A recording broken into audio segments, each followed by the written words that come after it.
Good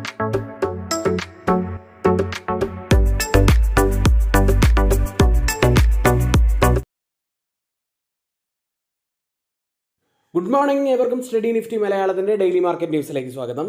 Indian വിപണിയിലേക്ക് വന്നു കഴിഞ്ഞാൽ ഇന്നലെ സെൻസെക്സ് പോസിറ്റീവിൽ ക്ലോസ് ചെയ്തപ്പോൾ നിഫ്റ്റി നെഗറ്റീവിലാണ് ക്ലോസ് ചെയ്യുന്നത്. ഒരു ചെറിയ ഡിപ്പുകൾ മാത്രമാണ് ഇന്നലെയൊക്കെ നമുക്ക് മാർക്കറ്റിൽ കാണാൻ കഴിയുന്നത്. കുറച്ചുകൂടി വലിയൊരു ഇടിവ് കണ്ടത് നിഫ്റ്റി ബാങ്കിലായിരുന്നു. ഇനി മിഡ് ക്യാപ്പ് പോസിറ്റീവിൽ ക്ലോസ് ചെയ്തു. നിഫ്റ്റിയുടെ കൂടാതെ ബാങ്ക് നിഫ്റ്റിയുടെ ഇപ്പോഴത്തെ സ്റ്റാറ്റസ് എത്തരത്തിലാണ് എന്നതിനെക്കുറിച്ച് ഡീറ്റെയിൽ ആയി തന്നെ ഇന്നലത്തെ പോസ്റ്റ് മാർക്കറ്റ് സെഷനിൽ നമ്മൾ ഡിസ്കസ് ചെയ്തിട്ടുള്ളതാണ്. ആർക്കെങ്കിലും ആ വീഡിയോസൊക്കെ കാണാൻ താല്പര്യമുണ്ടെങ്കിൽ നിങ്ങൾക്ക് നമ്മൾ കമൻറ്റ് ബോക്സിൽ പിൻ ചെയ്തിരിക്കുന്ന ആ ഒരു വാട്സപ്പ് നമ്പറിൽ മെസ്സേജ് അയച്ച് നിങ്ങൾക്ക് ആ ഗ്രൂപ്പിൽ ജോയിൻ ചെയ്യാവുന്നതാണ്. US വിപണിയിലേക്ക് S&P 500 പുതിയ റെക്കോർഡ് ക്ലോസിംഗ് ഇന്നലെ രേഖപ്പെടുത്തുകയുണ്ടായി. വ്യാഴാഴ്ച S&P 500 0.65% നേട്ടമാണ് ഉണ്ടാക്കിയത്. നാസ്ഡാക്ക് 0.81% ഉയർന്നപ്പോൾ ഡൗ ജോൺസ് 0.13% മാത്രമാണ് ഉയർന്നത്. ഇന്നലെ US നിന്നും പ്രൊഡ്യൂസർ പ്രൈസ് ഇൻഡെക്സ് ഡാറ്റയാണ് പുറത്തു വന്നത്. മാസാടിസ്ഥാനത്തിൽ മാറ്റമില്ലാതെ തന്നെയാണ് ഡാറ്റ പുറത്തു വന്നിരിക്കുന്നത്. ഏതായാലും എക്സ്പെക്റ്റ് ചെയ്തതിനേക്കാൾ മികച്ച ഒരു ഡാറ്റ തന്നെയായിരുന്നു പ്രൊഡ്യൂസർ പ്രൈസ് ഇൻഡെക്സ് ഡാറ്റയും. തൊട്ട് മുൻപത്തെ ദിവസമായിരുന്നു കൺസ്യൂമർ പ്രൈസ് ഇൻഡെക്സ് ഡാറ്റ വന്നത്. അതും എക്സ്പെക്റ്റേഷനെ ബീറ്റ് ചെയ്യുന്നത് തന്നെയായിരുന്നു. ഇതോടുകൂടി സെപ്റ്റംബർ മീറ്റിംഗിൽ ഫെഡറൽ റിസർവ് പലിശ നിരക്ക് ഉയർത്താനുള്ള സാധ്യത കുറയുമെന്നുള്ള പ്രതീക്ഷകൾ ശക്തമാവുകയാണ്. ഇന്നലെ US കൂടുതൽ നേട്ടമുണ്ടാക്കിയ ഒരു സെക്ടർ കമ്മ്യൂണിക്കേഷൻ സർവീസസ് ആയിരുന്നു. 1.56% ഉയർന്നു. കൂടാതെ റിയൽ എസ്റ്റേറ്റും ഇന്നലെ 1.34% നേട്ടത്തിലാണ് ക്ലോസ് ചെയ്യുന്നത്. US ലിസ്റ്റ് ചെയ്ത ഇന്ത്യൻ കമ്പനികളുടെ പ്രകടനം നോക്കിക്കഴിഞ്ഞാൽ ഇൻഫോസിസ് 1% നേട്ടമാണ് ഇന്നലെ ഉണ്ടാക്കിയത്. വിപ്രോ 0.51% ഉയർന്നു. ബാങ്കിങ് സൈഡിൽ HDFC ബാങ്ക് 0.06% ഇടിവുണ്ടാക്കിയപ്പോൾ ICICI ബാങ്ക് 1.21% ഇടിവുമുണ്ടാക്കി. ഡോക്ടർ റെഡ്ഡി ലബോറട്ടറീസ് 0.24% നേട്ടത്തിലുമാണ് ഇന്നലെ ക്ലോസ് ചെയ്യുന്നത്. ഇപ്പോൾ ഓപ്പൺ ചെയ്തിരിക്കുന്ന ഏഷ്യൻ മാർക്കറ്റുകളിലേക്ക് വരികയാണെങ്കിൽ ജപ്പാൻ മാർക്കറ്റ് നിക്കി 0.97% നേട്ടത്തിലാണ് ഇപ്പോൾ ട്രേഡ് ചെയ്യുന്നത്. കോസ്പി മാർക്കറ്റ് 0.68% നേട്ടത്തിൽ ട്രേഡ് ചെയ്യുമ്പോൾ ഗിഫ്റ്റ് നിഫ്റ്റി ഉള്ളത് 24,430 എന്ന നിലയിലാണ് ട്രേഡിംഗ് ചെയ്യുന്നത്.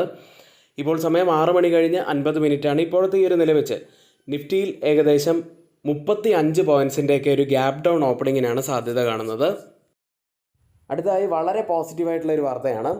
ഇന്ത്യയുടെ കയറ്റുമതിയിൽ വൻ കുതിപ്പുണ്ടായിരിക്കുന്നു. ജൂലൈയിൽ ഇന്ത്യയുടെ ചരക്ക് കയറ്റുമതി 19.6% ഉയർന്ന് 44.24 ബില്യണിലെത്തി. 2022 ജൂണിന് ശേഷമുള്ള ഏറ്റവും വേഗതയേറിയ ഒരു വളർച്ച കൂടിയാണിത്. പെട്രോളിയം ഉൽപ്പന്നങ്ങളുടെ കയറ്റുമതി 67.64% ഉയർന്ന് 6.91 ബില്യണിലെത്തി. എഞ്ചിനീയറിംഗ് ഗുഡ്സ് കയറ്റുമതിയിലും വളർച്ച തന്നെയാണ്. ഇലക്ട്രോണിക്സ് ഗുഡ്സ് കയറ്റുമതിയിലും മികച്ച മുന്നേറ്റം കാണിച്ചിട്ടുണ്ട്. കയറ്റുമതിയുടെ കാര്യം പറയുമ്പോൾ തന്നെ ഇറക്കുമതിയുടെ കാര്യത്തിലേക്ക് വന്നു കഴിഞ്ഞാൽ 17.52% വർധനവ് കാണാൻ കഴിയുന്നുണ്ട്. $76.22 ബില്യൺ എത്തി നിൽക്കുന്നത്. ഇതോടെ ജൂലൈ മാസത്തിലെ ട്രേഡ് ഡെഫിസിറ്റ് 31.98 ബില്യണിലെത്തി. 6 മാസത്തെ ഏറ്റവും ഉയർന്ന നിലയിലായിട്ടാണ് ഈ ഡാറ്റ പുറത്തു വന്നിരിക്കുന്നത്. അടുത്തതായി ജിയോ ഫിനാൻഷ്യൽ സർവീസസും ബാങ്ക് ഓഫ് അമേരിക്ക കോർപ്പറേഷനും ബൊഫയും ഓഗസ്റ്റ് 12 ഒരു ജോയിൻറ്റ് വെഞ്ചർ അഗ്രിമെൻ്റ് ഒപ്പുവെച്ചു. ഈ കരാർ പ്രകാരം ജിയോ ക്രെഡിറ്റ് ലിമിറ്റഡിൽ 49.9% വരെ ഓഹരി ബൊഫ സ്വന്തമാക്കും. ഇതിനായി ഏകദേശം 1.9 ബില്യൺ അതായത് 18,268 കോടി രൂപയാണ് ബൊഫ നിക്ഷേപിക്കുന്നത്. പ്രധാനമായും ശ്രദ്ധിക്കേണ്ട ഒരു കാര്യം എന്താണെന്ന് വെച്ചാൽ ജിയോ ക്രെഡിറ്റിൻ്റെ നെറ്റ്വർത്തിൻ്റെ 2.5 മടങ്ങ് വാല്യുവേഷനിലാണ് ഈ കരാർ നടക്കുന്നത്. ഏകദേശം 2 വർഷം മുൻപ് മാത്രമാണ് ജിയോ ക്രെഡിറ്റ് പ്രവർത്തനം ആരംഭിച്ചത്. ഇത്രയും ഉയർന്ന ഒരു വാല്യുവേഷനിൽ ഒരു ആഗോള ധനകാര്യ സ്ഥാപനമായിട്ടുള്ള ബാങ്ക് ഓഫ് അമേരിക്ക വലിയ നിക്ഷേപം നടത്തുന്നത് ജിയോ ഫിനാൻഷ്യൽ സർവീസിനെ സംബന്ധിച്ച് വളരെ പോസിറ്റീവായിട്ടുള്ള ഒരു കാര്യം തന്നെയാണ്. അടുത്തതായി ഇന്ത്യയിൽ സിൻറ്റേർഡ് റെയർ എർത്ത് പെർമനൻറ്റ് മാഗ്നറ്റ്സ് നിർമ്മാണം പ്രോത്സാഹിപ്പിക്കുന്നതിനായി കേന്ദ്ര സർക്കാർ പ്രഖ്യാപിച്ച 7,280 കോടി രൂപയുടെ പദ്ധതിക്ക് 20 കമ്പനികൾ ബിഡ് സമർപ്പിച്ചു. Larsen and Toubro, Coal India, ReNew, Attero recycling തുടങ്ങിയ പ്രധാനപ്പെട്ട ചില കമ്പനികളാണ് ഇപ്പോൾ ബിഡ് സമർപ്പിച്ചിരിക്കുന്നത്. ഈ റെയർ എർത്തുമായി ബന്ധപ്പെട്ട് ഇന്ത്യ ഇപ്പോൾ ഇറക്കുമതിയാണ് വലിയ തോതിൽ തന്നെ ആശ്രയിക്കുന്നത്. ആ ഇറക്കുമതി ആശ്രിതത്വം കുറയ്ക്കുക എന്നതാണ് പ്രധാനപ്പെട്ട ലക്ഷ്യമായിട്ട് സർക്കാർ കാണുന്നത്. ഏതായാലും ഈ ബിഡ് ലഭിക്കുന്ന കമ്പനികൾക്ക് വളരെ പോസിറ്റീവ് ആവാൻ സാധ്യതയുള്ള ഒരു വാർത്ത തന്നെയാണിത്. ഇന്ന് ഗ്ലോബലിയും അതുപോലെ ഇന്ത്യയിലും നടക്കാനിരിക്കുന്ന പ്രധാനപ്പെട്ട ഇവൻറ്റ്സുകൾ നോക്കിക്കഴിഞ്ഞാൽ ഒന്നാമതായിട്ട് യൂറോ സോണിൽ നിന്നും employment change and trade balance ഡാറ്റയാണ് പുറത്തു വരുന്നത്. ചൈനയിൽ നിന്നും പ്രിലിമിനറി കറണ്ട് അക്കൗണ്ട് ഡാറ്റ പുറത്തു വരുന്നുണ്ട്. US നിന്നും റീറ്റെയിൽ സെയിൽസ് ഡാറ്റ പുറത്തു വരുമ്പോൾ ഇന്ത്യയിൽ നിന്നും ഏറ്റവും പ്രധാനപ്പെട്ടതായിട്ട് വരുന്നത് WPI ഇൻഫ്ലേഷൻ ഡാറ്റയാണ്. CPI ഇൻഫ്ലേഷൻ ഡാറ്റ 2 ദിവസം മുൻപ് പുറത്തു വന്നിരുന്നു. അതിനുശേഷം ജൂലൈ WPI ഇൻഫ്ലേഷൻ ഡാറ്റ പുറത്തു വരുന്നു. അങ്ങേയറ്റം പ്രധാനപ്പെട്ടതാണ്. ഇനി ഇന്ന് റിസൾട്ട് വരാനിരിക്കുന്ന പ്രധാനപ്പെട്ട കമ്പനികൾ Alkem labs, Ashok Leyland, tube investment, Bharat dynamics തുടങ്ങിയവയൊക്കെയാണ്. ഗോൾഡ് പ്രൈസിലേക്ക്. കേരളത്തിലെ ഗോൾഡ് പ്രൈസ് ഇന്നലെ പവന് 1,12,640 എന്ന നിലയിലായിരുന്നു. ഓയിൽ പ്രൈസുകളിലേക്ക് വന്നാൽ $90 അരികെയായിരുന്ന ബ്രണ്ട് ഫ്യൂച്ചേഴ്സ് ഇപ്പോൾ ചെറിയ ഒരു അയവ് വന്നിട്ടുണ്ട്. ഇപ്പോൾ $86 പെർ ബാരൽ എന്ന നിലയിലാണ് ട്രേഡ് ചെയ്യുന്നത്. ബിറ്റ് കോയിനിലേക്ക് വന്നു കഴിഞ്ഞാൽ 63,446 എന്ന നിലയിലാണ് ഇപ്പോൾ ട്രേഡ് ചെയ്തുകൊണ്ടിരിക്കുന്നത്. FIDA ആക്ടിവിറ്റി നോക്കിക്കഴിഞ്ഞാൽ ഇന്നലെ 511 കോടി രൂപയ്ക്കാണ് FIS സെല്ല് ചെയ്തിരിക്കുന്നത്. DIS ആവട്ടെ 4,353 കോടി രൂപയ്ക്ക് ക്യാഷ് മാർക്കറ്റിൽ ബൈ ചെയ്തു.